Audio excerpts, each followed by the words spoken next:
It's inevitable that I should seem a rather remote figure to many of you, a successor to the kings and queens of history, someone whose face may be familiar in newspapers and films, but who never really touches your personal lives.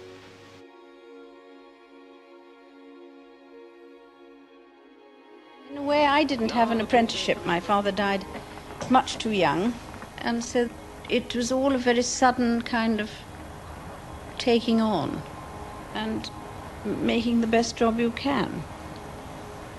It's a question of maturing into something that one's got used to doing and accepting the fact that here you are and it's your fate.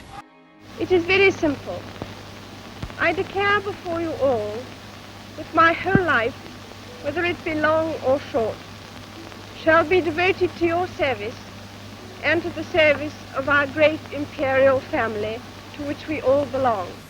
My husband and I look forward eagerly to the series of visits we shall make next year in the Commonwealth, where we shall renew and extend the friendships which we value so very highly. It is extremely difficult sometimes to keep a straight face. When the Home Secretary said to me, there's a gorilla coming in.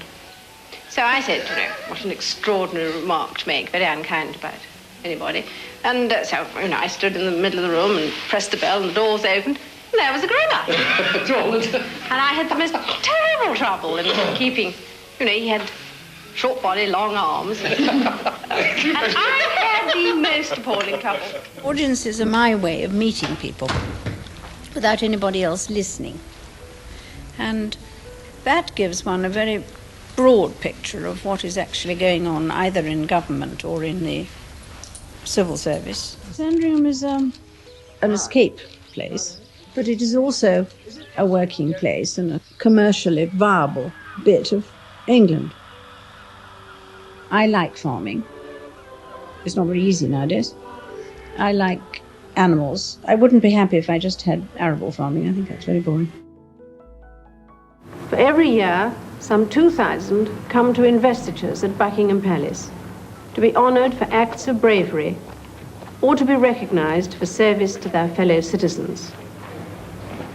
They come from all walks of life and they don't blow their own trumpets.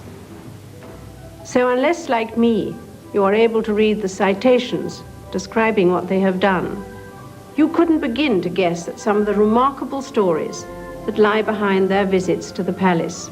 You have to sort of work out in your own mind the hard work and then what you enjoy in retrospect from it, of the people you've met. It's quite an old-fashioned idea that you do put out the red carpet for a guest. I think people don't really realise this, that I do tell the guests that we do put on our best clothes and everybody dresses up. And the best china and the glass and the gold plate comes out, which otherwise doesn't see the light of day. So it's very nice to be able to use it and show it. All too often, I fear Prince Philip has had to listen to me speaking. Frequently, we have discussed my intended speech beforehand, and as you will imagine, his views have been expressed in a forthright manner. He is someone who doesn't take easily to compliments, but he has quite simply been my strength and stay all these years. And I and his whole family, and this and many other countries, owe him a debt greater than he would ever claim or we shall ever know.